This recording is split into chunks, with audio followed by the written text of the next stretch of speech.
Soil का degradation, जैसे हमने लैंड का डिग्रेडेशन पढ़ा था वैसे हम सॉइल का डिग्रेडेशन भी पढ़ेंगे। सिंपल सी बात है, डिग्रेडेशन मतलब ही हो गया कि उसकी जो बायोलॉजिकल और इकोनॉमिक एक्टिव मतलब प्रोडक्टिविटी है वो कम हो रही है। वहां पर लैंड की हो रही थी, यहाँ पर सॉइल की हो रही है। सवाल उठता है कि सॉइल की प्रोडक्टिविटी के कम होने के कारण क्या है, तो उसको हम अभी देख लेते हैं। थ्रेट्स ऑन सॉइल, ओके ठीक है, ये है। याद रखिएगा कि सॉइल के डिग्रेडेशन में भी बिल्कुल लैंड की तरह नेचुरल फैक्टर्स भी इन्वॉल्व हैं और मैनमेड फैक्टर्स भी इन्वॉल्व हैं। अगर हम बोलें केवल मैनमेड तो नहीं, वो सही बात नहीं है। तो देखते हैं एक एक करके। सबसे पहले आता है insecticide, pesticides and other chemicals. हर चीज़ के दो पहलू होते हैं। लोग सोचते हैं इंसेक्टिसाइड्स यूज़ कर लेंगे तो सारे इंसेक्ट्स मर जाएंगे, वो एग्रीकल्चर अच्छा कर लेंगे। पेस्टिसाइड यूज़ कर लेंगे तो सारे पेस्ट मर जाएंगे, तो वो अच्छे तरीके से यूज़ कर लेंगे। फर्टिलाइजर यूज़ कर लेंगे तो फर्टिलिटी बढ़ा देंगे। तो थोक के भाव में जो थोड़े से मतलब अब ऑफकोर्स फार्मर उतने पढ़े लिखे नहीं हो पाते फॉर ऑब्वियस रीजन, तो वो लोग थोक के भाव में इसका इस्तेमाल करते हैं अपने लैंड के ऊपर एग्रीकल्चर करने के लिए।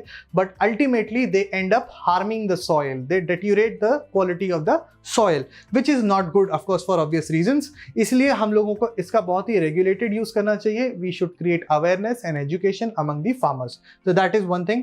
Second thing is we have to check overgrazing of the fields by the animals and cattle. अगर हमारे पास गाय भैंस और शीप हैं तो हमारे को बहुत ज़्यादा उनको ओवरग्रेजिंग नहीं करानी चाहिए, क्योंकि आप अगर ओवरग्रेजिंग कराओगे तो आपको आगे पता है आने वाले दिनों में क्या होगा। अल्टीमेटली यही जिन कैटल्स को आप बहुत ज़्यादा खिला रहे हो वही कैटल्स खत्म हो जाएंगे। कैसे भाई? सिंपल सी बात है, आपने यहाँ ये पहले इतना सारा घास वास था, इनको घास वास खिलवा दिया आपने अच्छे तरीके से।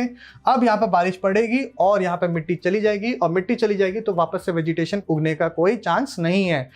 अगर वेजिटेशन उगानी है तो सॉइल का होना जरूरी है।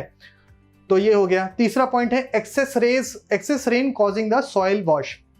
ये एक नेचुरल कारण हो जाता है भाई। ज़्यादा बारिश अगर हो गई तो उसमें इंसान तो कोई कुछ नहीं कर सकता, बट हाँ उसका भी हमें खामियाजा भुगतना पड़ेगा, क्योंकि वहाँ वो क्या करेगी, बारिश को धुला के ले जाएगी। इसके बाद कौन सा वाला है भाई?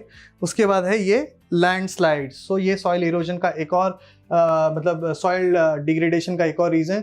जब लैंड धंसता है तो उसके साथ साथ सॉइल भी बहुत ज़्यादा मूव कर जाती है। हमारे पास एक अच्छी खासी मिट्टी का जो एक सोर्स था वो क्या हो जाता है, वो खत्म हो जाता है। इसके बाद डिफॉरेस्टेशन से भी आपको अच्छे तरीके से पता है कि क्या होगा, सॉइल इरोजन होगा आगे जाके।